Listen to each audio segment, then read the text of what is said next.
Hola, soy Karina Mariani y estos son mis editoriales. La editorial de hoy, la quinta columna kirchnerista. Alexandre Koyré, el gran impulsor de la historia de la ciencia, escribió la quinta columna en el año 1945 en París para la editorial Alia. Su reflexión se refiere al término inventado por el general Francisco Franco en un famoso reportaje radial durante el asedio de Madrid en 1936, cuando Franco describía la marcha de las 4 columnas hacia la capital, que se vería muy pronto apoyada por lo que él definió como la quinta columna que ya estaba dentro de la ciudad. En un texto escrito apenas terminada la Segunda Guerra Mundial, Koyré señala que el fenómeno de la quinta columna existía en las ciudades-estado de la Grecia clásica y que aparece recurrentemente en anécdotas históricas de todos los tiempos. La quinta columna es el enemigo interior, potencialmente el más peligroso. Aunque se le endilgue a Franco el hallazgo de la expresión, el fantasma de la quinta columna existió siempre, y Koyré recuerda que son muchos los casos de fortalezas sitiadas que caen justamente gracias a la colaboración de los sectores que trabajan en las sombras desde el interior. Koyré utiliza el concepto también para referirse a las fuerzas locales que facilitaron la invasión alemana en los países de Europa. Acá viene lo más jugoso del análisis de Koyré. Dice que hay un elemento fundamental que distingue a la quinta columna de un simple sabotaje o de una rebelión. Se trataría, observa él, que ocurre al final de una guerra que se vislumbra perdida. El cuarto gobierno kirchnerista es el más degradado de la serie. Los escándalos alrededor de su gestión, en todos y cada uno de los ámbitos del quehacer gubernamental, se han sucedido con rigor semanal y hasta en algunas ocasiones diario. Son tantos y tan graves que no nos resiste la memoria. Era un desastre y luego llegó la pandemia. Y fue un desastre la gestión de la pandemia y luego llegó la cuarentena. Y fue un desastre la gestión de la cuarentena, de la que no están capacitados para salir, a pesar de que se hunden cada vez más en el caos y el desastre. Y retrasan lo inevitable como la parturienta puercoespín.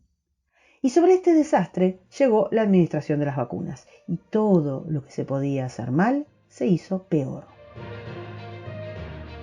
Sin embargo, curiosamente, los más terribles golpes al ánimo del gobierno fueron los asestados por dos personajes impensados de ser opositores al kirchnerismo, Horacio Berbisky y Beatriz Arlo. Los casos no son calcados, aunque son muy comparables. El primero ha sido objeto de muchas interpretaciones, ninguna confirmada porque, al carecer todas de sentido, la estupidez parece ser la explicación más racional.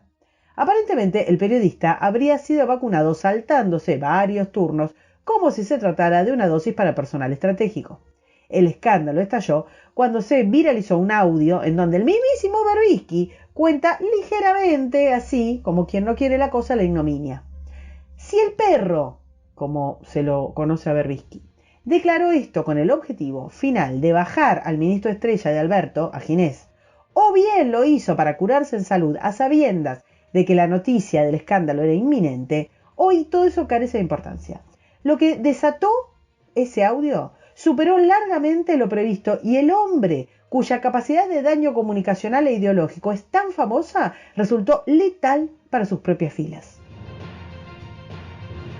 El segundo caso tampoco es fácil de entender. La ensayista mediática Beatriz Arlo, referente intelectual del progresismo canapé, hizo declaraciones tempranas sobre la administración fraudulenta de los turnos vacunatorios. Días antes de que explotara el caso Berbisky, Arlo dijo que le habían ofrecido inocularse el preciado elixir por debajo de la mesa. Estas fueron sus palabras, sí. La denuncia de Arlo fue, claro, mediática como su existencia misma. No dio nombres ni otras precisiones, pero consiguió su dosis vital de exposición mediática.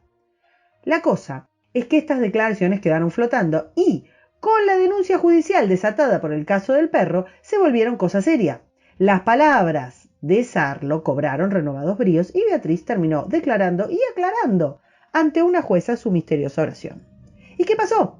Que acusó de la trapisonda a la esposa del gobernador de la provincia de Buenos Aires, Axel Kicillof. De nuevo, el escándalo escaló públicamente. Sarlo terminó diciendo que su famosa oración de abajo de la mesa era una oración poco afortunada, y el gobierno justificó el ofrecimiento de la primera dama provincial con una campaña de promoción que según ellos estaban realizando para las vacunas. Esto es menor, el daño a la imagen ya estaba hecho, y de nuevo las filas oficialistas sintieron mancillado el nombre de uno de sus funcionarios más apreciados en manos de la propia tropa. Los aspectos comunes de las curiosas movidas tanto de Sarlo como de Berbisky son varios. Primero, suenan muy estrafalarias las posibilidades de que se trate de errores. Son dos personas muy, pero muy avesadas en el arte de declarar y manejar la comunicación mediática.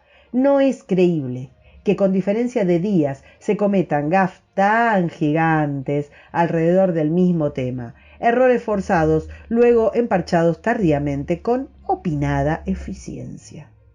Segundo, el tema. El tema son las vacunas. No son el único infierno del kirchnerismo.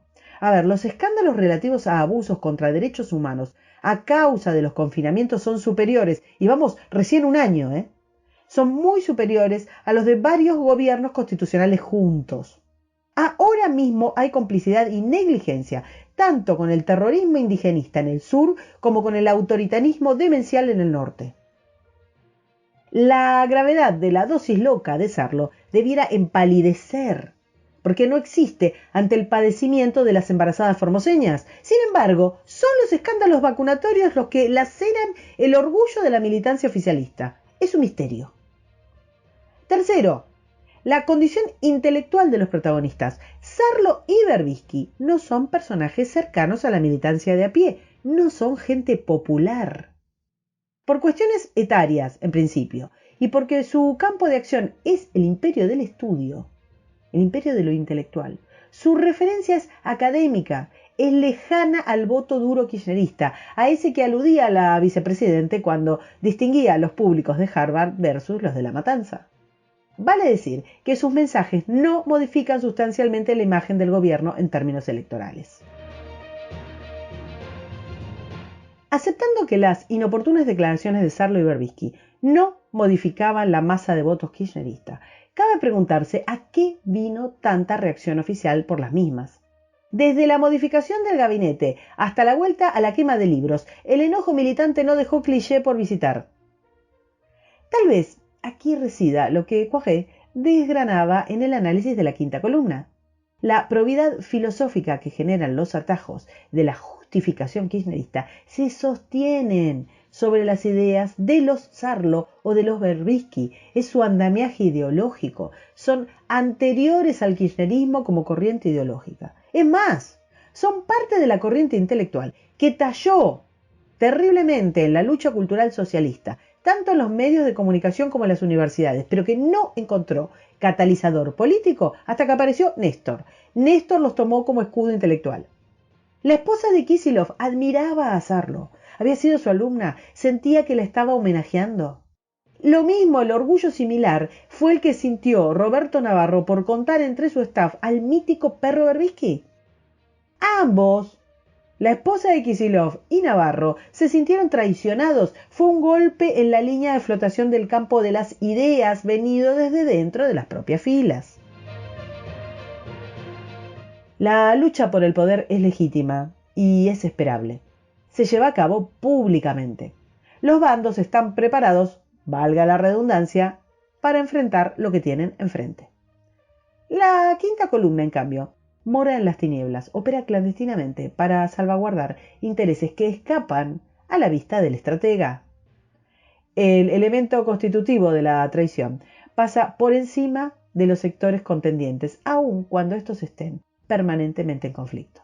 El análisis de Coiré es preclaro en vísperas de la Guerra Fría y es excepcionalmente profético, años antes de ese eufemismo que hoy gastamos tanto, la batalla cultural. La quinta columna, el enemigo infiltrado entre la propia población, sugiere que desde dentro se avisora la derrota. Que Sarlo y Berbisky, actores internos, hubieran decidido curarse en salud, no deja de ser icónico. Salvar la propia imagen especulando con la posibilidad de que el escándalo los manchara tiene que ser necesariamente alarmante. Tanto Sarlo como Berbisky hablaron anticipadamente, enarbolando innecesarios remilgos ante los ojos oficialistas, dado que ni había estallado ningún escándalo ni revestía gravedad inmediata. Sin embargo, estos pensadores tomaron la decisión estratégica de procurarse un atajo que los libere de un eventual embarrado. Resulta llamativo que el grueso del enojo kirchnerista no recaiga en sus aliados, perpetradores de escándalos como los que impusieron sobreprecios en los fideos, los que escondieron una cifra de 3.500 muertos, los que generaron una escandalosa inflación mensual, los que incrementaron el número de indigentes, los que convirtieron al Ministerio de la Mujer en el paraíso del catering, o los que condenaron a una provincia próspera a ser un estado narco. No. El enojo de ellos es por la traición que recayó en quienes hicieron unas declaraciones menores sobre un par de dosis de vacunas. Para el kirchnerismo, la quinta columna, el traidor interno ese que les puede abrir la puerta del sitio al enemigo, proviene del campo de las ideas. En este sentido, resultan esclarecedoras las palabras del filósofo José Pablo Feynman, otro de los intelectuales preexistentes al kirchnerismo, que les ha dado marco intelectual al movimiento. Irritado por los escándalos, dijo que Sarlo siempre quiso ser Victorio Campo. Si vos querés ser Victorio Campo, tenés que ser de derecha antiperonista, bien gorila y escuchada por las clases altas. Y agregó Feynman que la ensayista protagonizó la operación de desprestigio en complicidad con Clarín y con La Nación. Respecto de Berbisky, dijo Feynman, siempre ha sido muy ético, así que no me explico bien qué es esto. Él por primera vez se ha calificado como un tonto, un estúpido, apresurado, que él también puede incurrir en estas cosas, pero no es suficiente explicación. Yo tampoco entiendo. A ver, ¿por qué no le reprocha a José Pablo Feynman, a Infran, a Biasotti o a Donda los cataclismos que, en cambio, desaprueba de sus colegas del rubro intelectual? ¿Acaso no son todos escándalos? ¿Acaso no atentan todos contra la imagen presidencial? Al kirchnerismo no le preocupan en la misma medida las denuncias del frente opositor que los daños causados por su quinta columna. Como ya se ha señalado, el enemigo interno siempre el más peligroso, y la traición a su relato moralizante es por donde se resquebraja su andamiaje. Y es por eso que conviene prestar atención a lo que está pasando. La excusa del COVID ha permitido mantener un permanente estado de excepción que el gobierno utilizó para manipular e incrementar sus atribuciones. Los escándalos del poder se convirtieron no ya en habituales, sino en implícitamente aceptados. El relato que sostiene esta fechoría no registra rasguños, perpetrados por el contendiente natural. A ver, cualquier acción opositora es anecdótica si no se ataca el problema de fondo, que es la suspensión del funcionamiento republicano del país. Agredido nuevamente con un flamante e infame DNU, que prorroga las restricciones a las libertades con absoluta impunidad y desvergüenza. Y de esto vamos un año. Si la quinta columna se despliega, es que el relato cruje. Atendamos esto, señores. Cruje por su propio peso, por su inviabilidad, más que por el accionar del enemigo político externo. Consciente o inconscientemente, Sarlo y Berbisky ya marcaron preventivamente sus diferencias.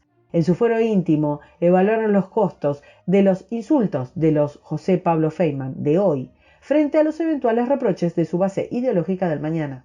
Porque el kirchnerismo puede pasar, pero la quinta columna denota que hay intereses más importantes que salvaguardar.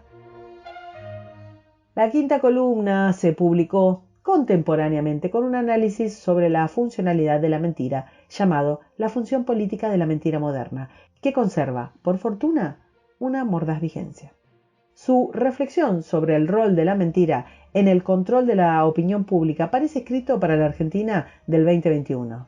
Dice Cuaré, los regímenes totalitarios proclaman de un modo unánime que la concepción de la verdad objetiva, una para todos, no tiene ningún sentido, y que el criterio de la verdad no es un valor universal, sino su conformidad con el espíritu de la raza, de la nación o de la clase.